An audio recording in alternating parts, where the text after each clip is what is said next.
around mid 1990s to around 2018. This is, I should say, an idea. I'm just presenting an idea, and this idea is inspired by maybe my observations and my participation in various, maybe in the economy of the area that I'm actually talking about. So generally, I thought this idea fits into those debates on rural mobility and its contribution to livelihood, and with the border as a key pillar or as a significant actor in that particular discourse. So this research intends to use the case study of cross-border peas and cotton farmers in Southeast Zimbabwe to examine the connections among commodity booms and busts, land pressure, war, that mostly the Mozambican civil war, and rural livelihoods.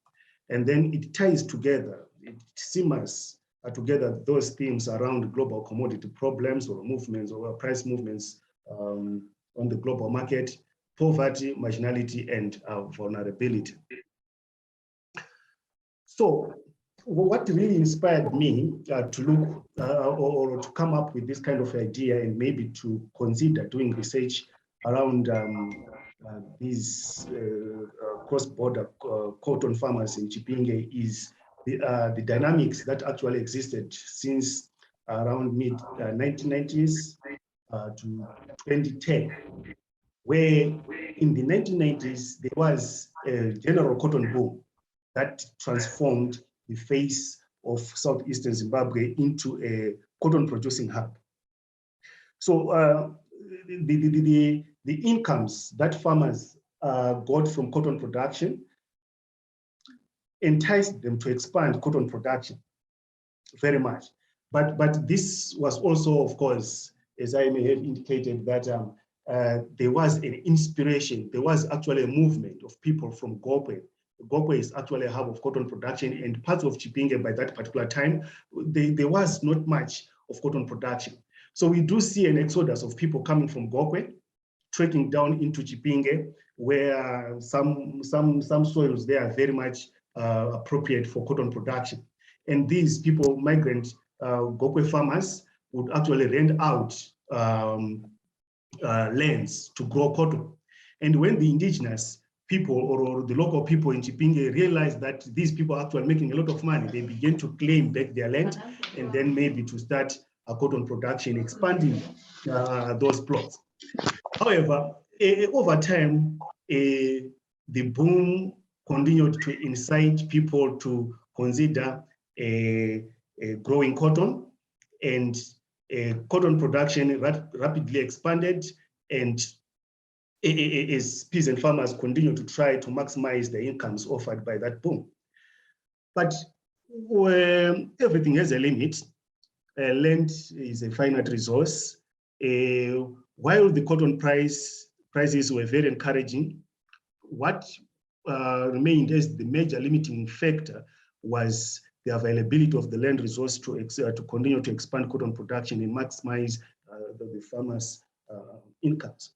So for now, we do have this kind of movement, the Gokwe factor actually pushing people into Gokwe people migrating into Chipinge area, and now the people in that part in the Chipinge area now have a wake-up call to also want to tap into the incomes that were being offered by the cotton boom. But then the limit comes. There is no much land on which maybe to continue to expand that cotton production.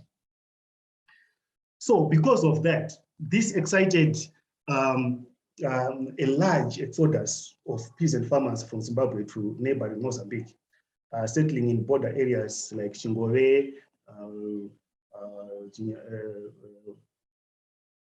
Chiwomo, Chikwekwete, etc., as far as actually Mujombawa, looking for land such that they can continue to expand cotton production. So migrants who settled in Mozambique created communities which were quite distinctly Zimbabwean, and the major aim was really to expand cotton production and nothing else.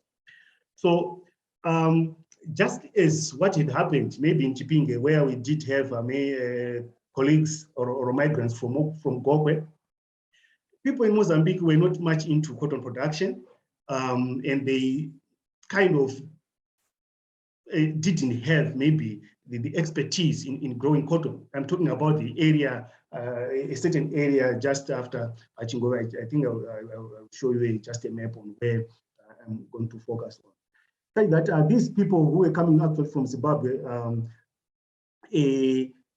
had at least implements the tools of labor on which actually to use such that they can actually expand cotton production, including drought power, plows and cattle, etc., which actually, if I read carefully Dr. Nyambara's paper on the migrant Maderuka migrant cotton farmers in Gokwe, they had an advantage, that modernizing advantage, such that they were actually accepted in those communities that they settled.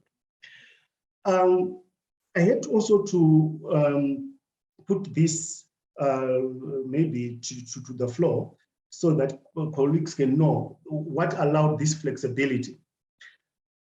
The cross-border migration between Eastern Zimbabwe into Mozambique was also very much necessitated by cross-border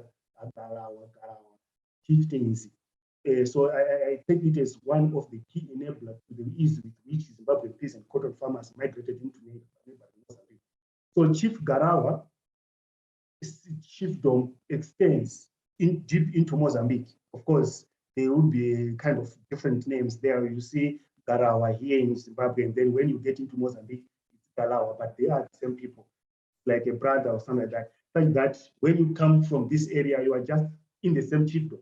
And that is generally what is regarded as no. And in certain areas, at certain times, you would see if there are rituals being done in Mozambique, you would actually see pots of beer being carried across the border so that some other rites can actually be done in Zimbabwe. So I regard the ease with which cotton farmers in southeastern Zimbabwe migrated into Mozambique is also being facilitated by cross-border chieftaincies. So the areas that I'm talking about mostly is where farmers migrated to is the area between Chikwalakwala and Isipungabela, and the areas that I've actually noted. So this would be the area that the people actually settled, although there are also reports that some moved as far as Chibaba, where they continued actually to grow cotton.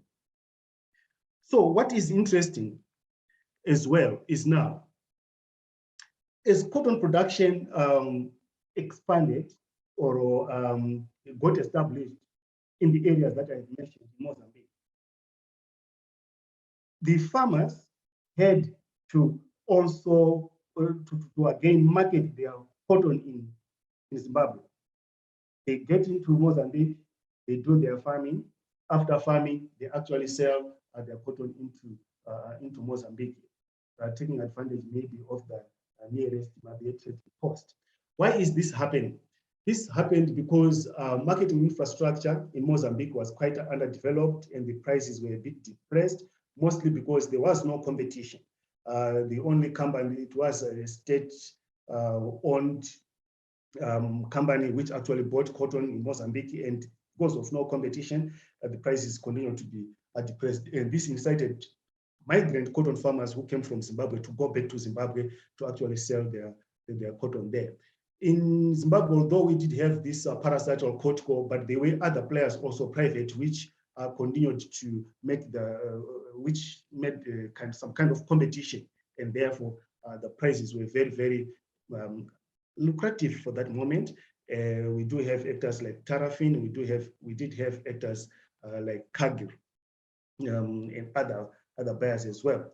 So what would happen is that farmers would have migrated to Mozambique, came back, take inputs from either Kotko, Kagir, and Tarafin, inputs like chemicals, the bales, those where you have to pack your cotton, and they were actually registered farmers back home, okay? And everything that they actually needed, including seed, they actually get them from these cotton buying companies. So because of that, we see some kind of continued dialogue or movement between Zimbabwe and Mozambique. They take inputs, go and grow cotton in Mozambique, and then they had to smuggle it back to Zimbabwe in order to cash in on the lucrative prices that were actually being given by that they got on the international market because of the cotton boom. So these are some of the dynamics that are quite that really captured my attention. Where in the afternoons, especially towards the evening around 4 o'clock, you would see lorries, tractors, and scotch carts packed at Mabe with inputs,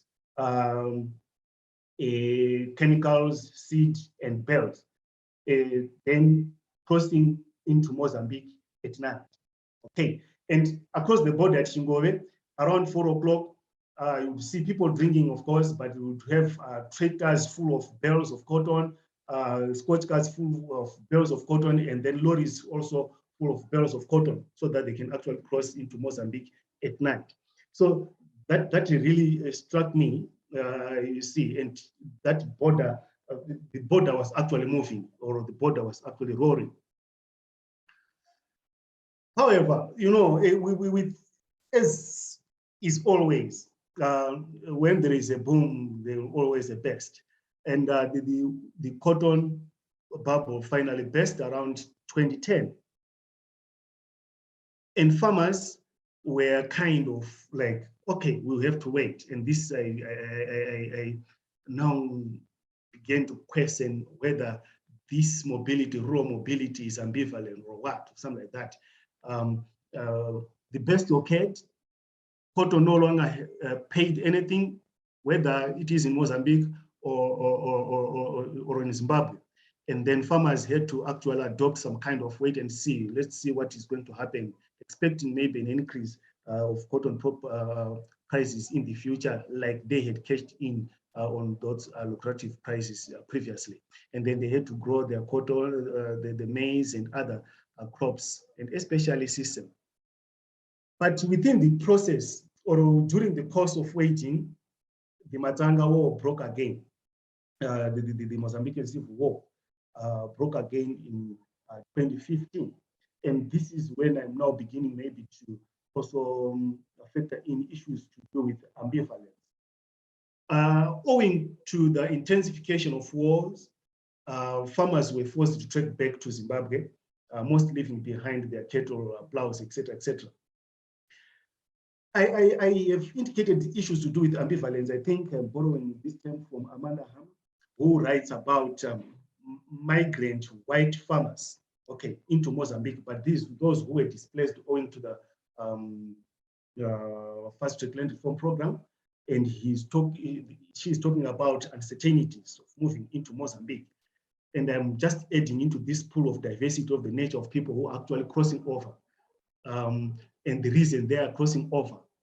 And I was like, okay, fine, these white farmers are crossing over because of the land reform program. And at the same time, I may also say those of the indigenous peasant migrant farmers can also be regarded as having crossed because of the same reason. The land reform did not benefit them because they didn't get land from the land reform. The land actually became finite. They also had to cross, but they are related, but from different ends. So although the sources of ambivalence are different, they are somehow connected in a way. And this is why I'm now seeing putting people here sitting, facing some kind of a burst, and then there is a war that is actually forcing them back to Zimbabwe. Right. So what I'm saying is this research idea, I'm hoping that it deploys peasant cotton production in South Eastern Zimbabwe as a prism into wider debates on the nexus between rural livelihoods and the global economy, and especially how the price, commodity prices affect or determine the behavior of the border. Okay, some kind of like if somebody is sleeping on one side, and then if it is becoming painful, they can get into the other. But there is actually one other factor that is actually determining this kind of movement: the price, commodity prices. When there was a boom, there is a land shortage, then people would actually cross. And then when there is a burst and there is also war, people actually go. So we do have these factors that actually determining mobility. And at the same time, they are determining the behavior of the border. Which border, of course, like we may have discussed certain platforms. These guys, like I've said, we do have cross-border chieftaincies. Because of that, the borders are not noticed, although they are recognized. Okay, or it's known that there is a border somewhere, but you wouldn't really see it or really say there is, behold, this is a border. You are just told we are now in Mozambique. You are just told now we are now in Zimbabwe, something like that. So I'm saying the experiences of peas and cotton farmers in Southeast Zimbabwe can offer a rich case study for a critical analysis of the interplay between commodity problems, that is the movements of price movements of commodities on the global market, rural livelihoods, and cross-border farming. And the research can engage debates on how movements on the international markets incited developments that in the end left farmers' livelihoods shaken and dislocated, but without really taking out away the urgency of the peasant farmers, or how they actually use the border as a tool for survival. But at the same time, I'm looking at how the international market, the behavior of the international market is tossing farmers to and fro. In their own right, the farmers are actually are being they are reacting very rationally, economically. They want to cash in on and they want to actually survive. But at the same time, the temporality of the prices and the continued movements of prices on the international market continues to cause people to and fro. Then maybe lastly, peasant cotton farmers' ingenuity in the whole process, I think I hinted on this, then began to be marked by ambivalence. And this ambivalence is being caused by movements on the global cotton market and of course, worsened by other internal variables such as civil wars. And because of that, we begin to see a continued conversation, and then the farmers are between an anvil and the hammer. When I'm saying this, I'm thinking of those who had accumulated a number of assets, okay? Motorbikes, Scotch cars, lorries, and tractors. But at the same time, just to leave everything in Mozambique and then come because of the war and come back to Zimbabwe and start afresh between 2015 and 2018 going forward. So I thought this experience can be developed into a research that really looks at the role of the border in determining rural livelihoods, and how this is also affected, or how this is incited by how the border as an actor is also incited by price movements on the international market. So I think in short, this is what I have, and I think our colleagues can actually help me really shape this kind of idea into a research that is doable maybe in the future. Yeah. Thank you. Thank you very much, Dr. Taringana. And you kept very well into time with a very interesting and fascinating presentation on the growth and the boom of cotton. At this point, I would open up the floor to any questions and any comments from those that are available, and those who want to ask Dr. Taringana anything.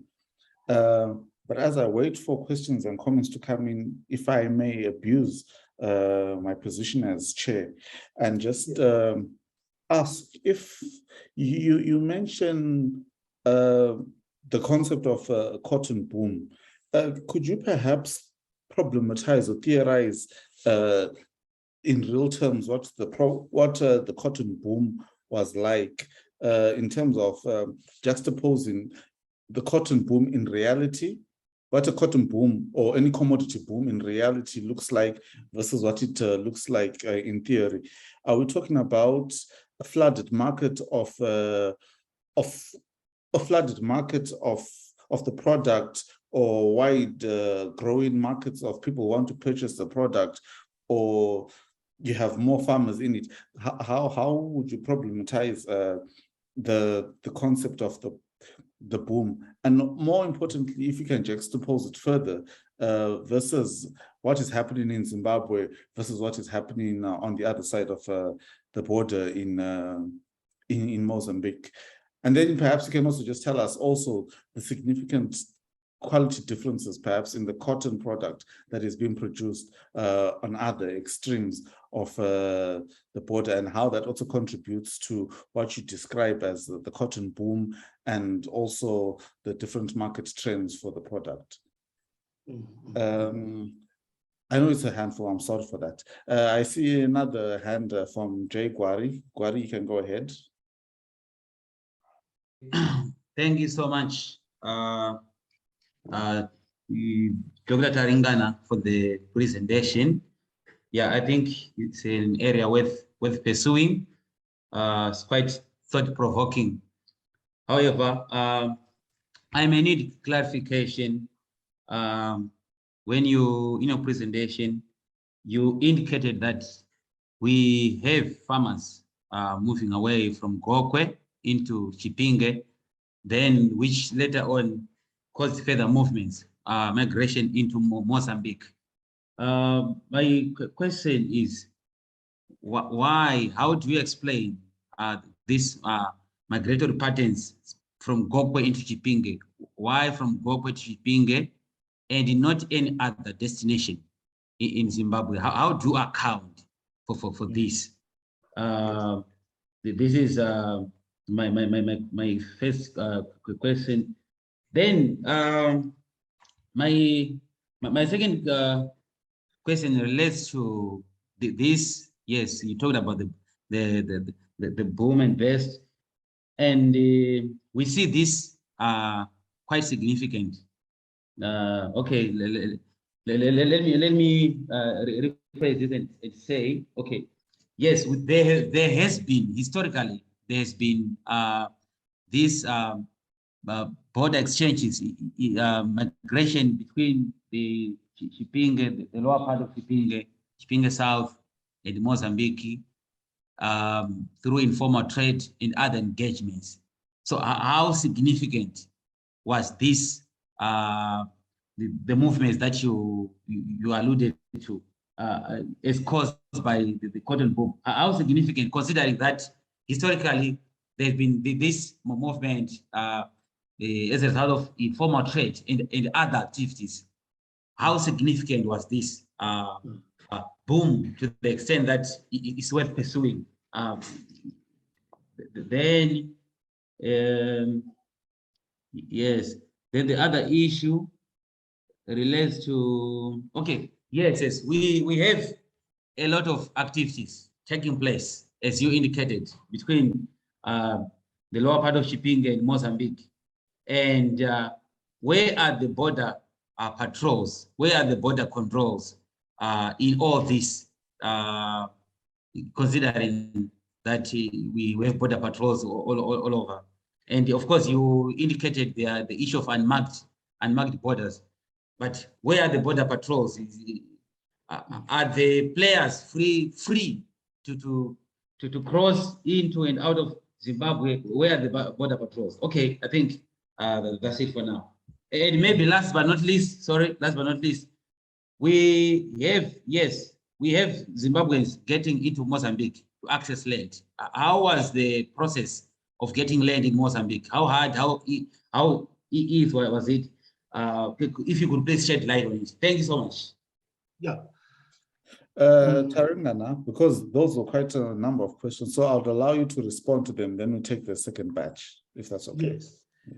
Thanks so much for these questions, and I think they are really helpful, maybe shaping further, shaping my research idea.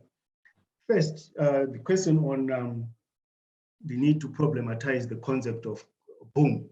So in this case, maybe it wasn't very clear in my presentation. The cotton boom was mostly because, I saw it from the angle that it actually fetched high prices. Okay, cotton was bought at very high prices, which allowed people maybe to continue to invest in it and then build houses, etc., etc. And we do really have infrastructure that was really established solely for the people, for the reasons that there was actual cotton production. If you look at what was happening in Chinyankwakwa, hardwares were now established. It actually transformed into a growth point, although it is very much near to Checheche, but Chinyankwakwa developed into a growth point, Mabet developed into growth point, and you could actually see a cotton infrastructure being established. And at Checheche, you would also see a ginnery being established there because of that. So I would really regard the boom or define the boom within the context of the high prices that cotton fetched in those areas, in that era. And at the same time, I would juxtapose, because I talked about the boom. The best now is now defined in the context of the low prices that cotton fetched on the international market. So the boom, in this case, is not necessarily because of the number of people or actors in cotton farming or in cotton production. It could be, but I was mostly looking at how much the farmers were actually getting, the price that the farmers got owing to cotton production from their cotton. Right, I hope I have touched on maybe one of the questions that Brian asked. I will check for clarification on others. Let me move on to Dr. Garvey. Dr. Garvey, why do we have people moving from Gokwe to Chipinge? And why specifically Chipinge? Where is the connection, the Chipinge Gokwe, the Gokwe Chipinge connection?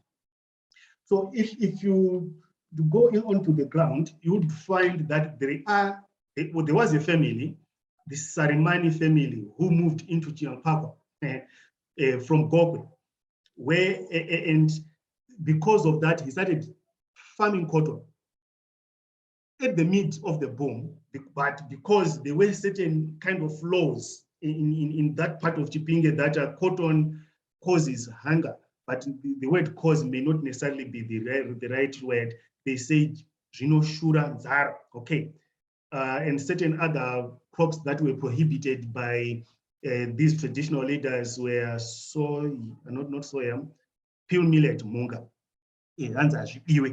So because of that, people were very much reluctant. But we do have somebody coming from Gokwe who is initiating this, and then later on it was realized that he was actually cashing in on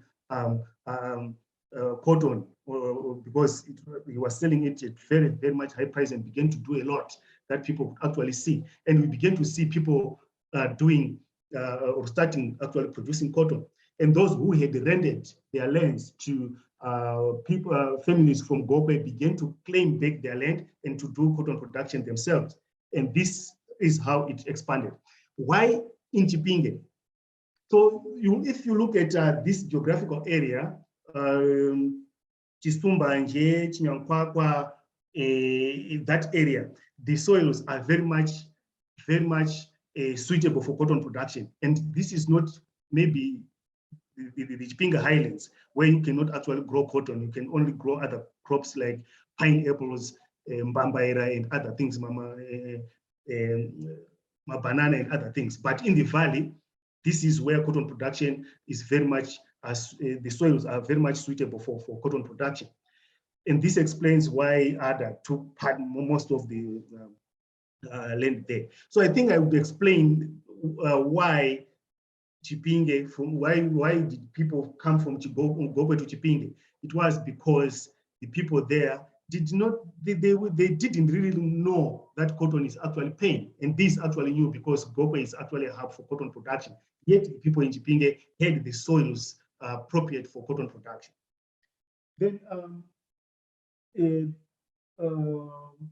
why are movements important? Because historically we see people crossing the border. Fine. So my interest was also to look at how the boom, that is the price factor, the international price factor, is determining the behavior of the border movements. Okay, and in this case, it was no longer moving to go and Sunzan, or like we did have. Of course, we went with our cattle when we did have drought in Zimbabwe. Then we spent 3 months in Mozambique and then coming back. But I also wanted to find a link between these movements and what is happening on the international market, how the commodity prices are also influencing the behavior of the border. And this is why I think this is kind of unique. And then the back and forth is actually connected to the price factor and the movement of prices on the international market. Then border controls, where are they? I've talked about people parking their trucks at Yungove and maybe Mabe and then crossing at night. This was actually to evade these, but as you have indicated, they were actually, the border would not be seen, but they were actually patrols. This explains why most of these things happen at night. But towards the evening, you would actually see the border fuming, or it will be raging, kind of. People from this other side threatening to cross this way, and people from this other side threatening to go this way. But what I want to note, for you to note, is it was very easy. Before the cotton boom in the 1990s, it was very much easy to cross the border. But around 2005 going forward, this is when the state, especially when the Mozambican state realized that there's a lot of cotton smuggling, people taking bales of cotton into Zimbabwe. And that their parastatal, which market cotton would not actually have anything. And this explains why they were no patrols. So patrols only became a factor of that developed around 2005. But before then, it was very much easy, just go and come back. Okay. And another factor that made it like easy, it was not as difficult because of those that cross-border chieftaincy. The Garawa factor was very much important because people who went actually there, they became citizens. They became a Prisa Mambo, they became actually messengers, and they would actually assume those positions of authority. They actually integrated very well within the traditional authority systems.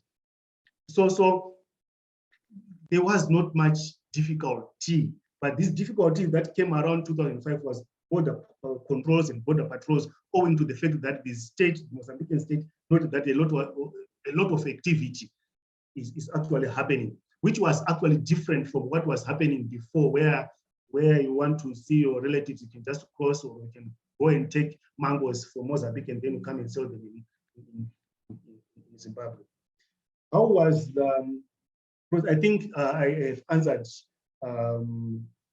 Dr. Darwin, the process of getting land, actually, it was, because of these chieftains, it was very much easy. My last visit to Mozambique for this was in 2006, 2005. And where you said, where does your land end? He said, you can just walk and see where I've cut maybe a big tree. I think that is where I'll show the chief that this is where I end. So it was like you can actually carve as much as land as you can. Okay. So for me, the process of getting land was very much easy. And since these people would actually create a community that was theirs, they actually were integrated into the traditional authority systems. Yeah, I think I can say that for now. I'm not sure if there are. Okay. Thank you very much. Yes, I know it was quite a lot of questions, but then we'll take the second round. Sauyama, you'll go have a go, and then we'll take Tinashe. Yeah, thank you, Brian. Taringana, thank you for this talk. I listened to it with great interest, as I am also working on cross-border research in a way. I have questions that I want to ask here, and I can also email you or send you a message of some of the longer questions I have. You talk about expertise or the lack of it as a factor to why people on the Mozambican side were not really engaged in cotton farming, and then we have people migrating from Gokwe to this area. But I just wanted to kind of make an invitation to think about the long history of cotton production in Mozambique. And in the 80s, 90s, we have the Isaac Mans, writing about cotton and peasant struggles and resistance. And the metaphor of cotton and poverty in Mozambique was very much remembered and has a long impact in what people do today. And the areas that you are looking at also, if you want to go further into Nyambani, go up north into Tete, into the highlands, as far as Cabo Delgado, there were various zones of what they would call, the Portuguese regime would call cotton zones, right? And these were also very much along the borders. And then with that history, and I want to think that there's a reason why people would not engage in cotton farming, not necessarily expertise, but this long history. If an invitation can be made to think about that as you are developing your work.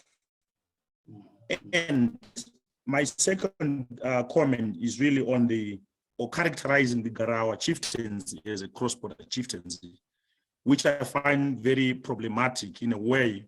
People came after the border, right? And on the other side, which I think it will be very interesting, I think, to really want to use indigenous words about how these people characterize themselves. Are they really cross-border chieftaincy? Or we are, as a scholar, you are trying to impose that kind of category on them. And then my last comment, for the sake of time, the border is an actor in the cotton boom, right?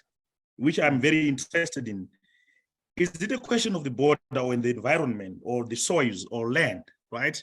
And you talk about land access and its vastness and so on. So I think the border is very peripheral in what you are trying to do here. It's a question of land, the environment. Why is it that the people from Gokwe did not go to the Wonde Valley border zones if the border really is an important part of this story that you're telling? So I'll stop there for now. Mm-hmm. Thank you. Thank you. Tinashe, please go ahead. Okay, thank you so much, Taringana, for such a fascinating talk. I had a similar question with Garwi, and I think you partly answered it. And I think I'll further ask about the Gokwe factor vis-a-vis the cotton boom. And also, like what you said, that cotton was not really a common crop in Chipinge.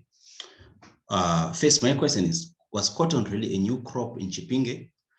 Did it come? Was it introduced with these migrants from Gokwe? Or farmers in Chipinge responded to the cotton boom that you have mentioned by growing cotton?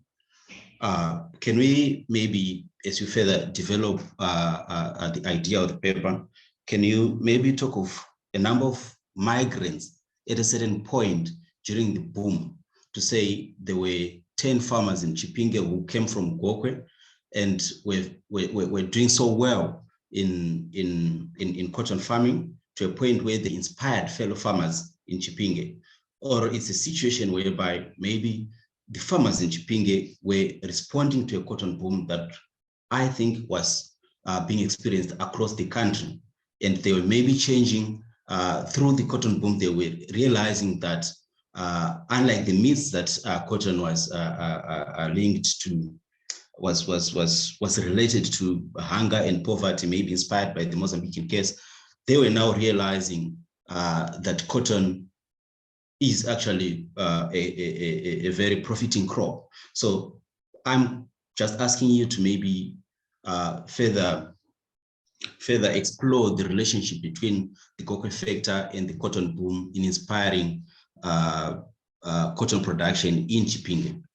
I think that's my question in short. Okay, Taringana, perhaps you might want to respond to them. Yes. So thanks so much, Nicholas, for the questions, and Tinashe, for those concerns and insights that I've given you my idea. So thanks, Nicholas, for the questions. You talked about expertise. Okay, was it really because of lack of expertise that these Mozambicans were not engaged in cotton production? Fine, really, I appreciate it, and you have actually invited me to look at what has been done. Cotton as the mother of poverty, and there is all this that is actually happening. But when I look at it, and I think I tried to make a hint on the area that I'm actually looking at, and maybe my observation of what was actually happening, and then what later happened when the Zimbabwean community established themselves there. I think one of the major reasons, fine, they may have had the expertise, or they may have had the know-how of cotton production, etc. But what I have noted is that they didn't have the implements. Okay, drought power, they really didn't have, and people who came from Zimbabwe had an advantage where they had drought power and they had tractors. And for them, the reason why I'm saying they lacked expertise, the moment the Zimbabwean peasant farmers began expanding cotton production in Mozambique, that is also when we begin to see Mozambicans also engaging in cotton production. So fine, I think I have to tease it further. If they knew, why wouldn't they actually do it before this would actually come, or what was happening? Because the Mozambican cotton company was already there. It seems it's something that they might have been knowing. But why is it that cotton production also increased among Mozambican nationals in the same communities at the same time when the Zimbabwean migrants actually settled there? So I think I'll leave it there for further interrogation, and at the same time to look into the issues that you've actually raised. Characterization of Garawa as a cross-border chieftaincy. The reason why I did characterize this chieftaincy as cross-border is that the Galawa, who is deep in Mozambique, won't perform any rituals without consulting the Garawa, who is in Zimbabwe. As I have indicated, a pot of beer would cross the border to perform rituals either in Mozambique or in Zimbabwe, depending on who, but being done by the Galawas or the Garawas. So for me, it's like one thing, because these were brothers, something like that, and one is not allowed to perform this ritual, even if he is in Mozambique, but he had to cross to consult somebody who is in Zimbabwe, and vice versa.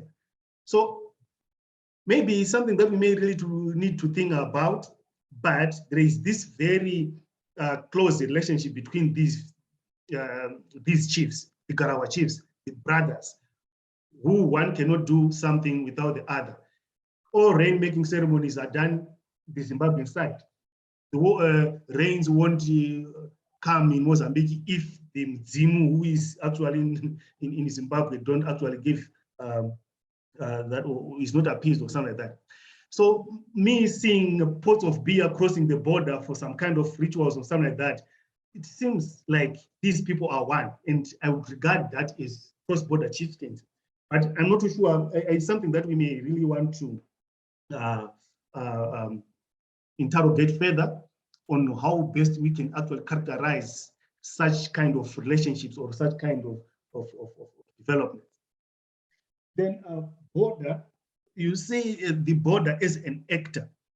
I've tried to give an example of somebody who is sleeping. When this side is, then you can actually cross into the other. Or kind of, if you are sleeping with that side and it becomes painful, then you can actually use the other usenguridza kind of. So because of that, I think the border becomes important because it gives you an opportunity which you cannot actually have here. Okay.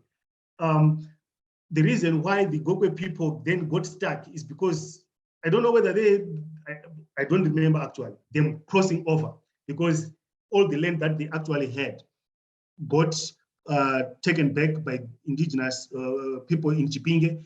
Where they went, I don't know. Even if I ask where the Sarimanas are, maybe they went back to Gokwe. But the border becomes an important thing because it allows you an opportunity for more land. Even if we can talk of land and environment, but it's still across the border. And for you to have that land and to experience that new environment, you have to cross the border. And when things get stuck there, you have to cross the border again. So for me, the border is still active. The border is still key in determining what is done where. Rather, if we say then it's about just the land and environment, and then we delete the border, then I think we won't be doing justice to how the border is important actually in determining who gets what, because this is done across the border. So I'm not too sure how to package it really, but I see it. The border is an important factor, and which border is also kind of whose behavior is also determined by the price movements of the cotton price movement on the international market. But yeah, I think these are really insightful questions that will really make this idea a researchable something, or something that is worth taking and presenting. So, right, Tapuwa, the Gokwe factor, we want really to understand the Gokwe factor, and the question is, was cotton really a new crop in Chipinge? Yes or no, not a new crop, because this is where the area that I'm talking about is very much close to other, formerly Chilco, which grew cotton, and then all the people within the area that I'm talking about would actually get employed in Ada, not necessarily as real employees, but with tractors come take people in the morning, you spend the whole day picking cotton, you get your money, and then you come back.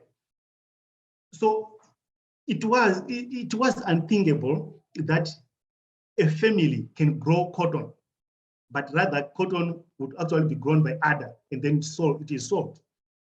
But it's something that now came in Gokwe. It was a different something, where somebody can actually grow their cotton and then they can actually sell. And this is the idea that actually came. And because of that, the myths that a cotton would actually cause hunger, just like peel millet will cause hunger, and something that was not allowed. People were not really interested in it. But I get your point, because it seems like I have removed urgency from people, like they can't really react to market forces on their own, except when there is actually an external force. I think this is where you are coming from. But I'm trying also to balance you with the things on the ground, that it was really unthinkable. But only when the Sarimanas came, and then the Mutseamis, who began to grow cotton, and the people were saying, what is he really doing? And then when they saw that they actually really cashing in on this, then people began to actually expand. All those fallow lands that they used not to grow anything, the land actually became used under cotton, and then people later on expanded into Mozambique. So I think the Gokwe factor must be acknowledged in a way, although I have to be careful not to take urgency away from people, like they are irrational beings who cannot actually react to market forces positively. Yeah, I think this is how I can respond to colleagues. Oh, thank you very much for those very illuminating and very well detailed responses. before we close it up, if there isn't any further questions, perhaps I just might want to throw in one comment, maybe not for this paper in particular, but for another one. In your responses, you mention a lot about the markets, and a key factor that you also do mention in your presentation is the monopoly companies, your Cargills and your ADA and your Cotcos. And perhaps you may want to think of how they shape the market trends and the movements, also, and the domestic politics of cotton production. If they also encroach over, if their influence encroaches over onto the border, and how that shaped all those different movements. And also in passing as well, it brings the idea of, when you're speaking about the kinship ties of African cooperatives that then also perhaps either challenge the monopoly companies or try to sustain themselves during tough times, as you said, when the back is painful, people shift on the other side. So perhaps we can also want to look at how African cooperatives also emerge within these cash crops or within the space. But that being said, we thank you very much, Taringana, for a very interesting conversation. And we wish you all the best in this paper. And we hope that we can get a footnote or two when the paper is finally published, that in the acknowledgements that, you know, we contributed a bit. But yes.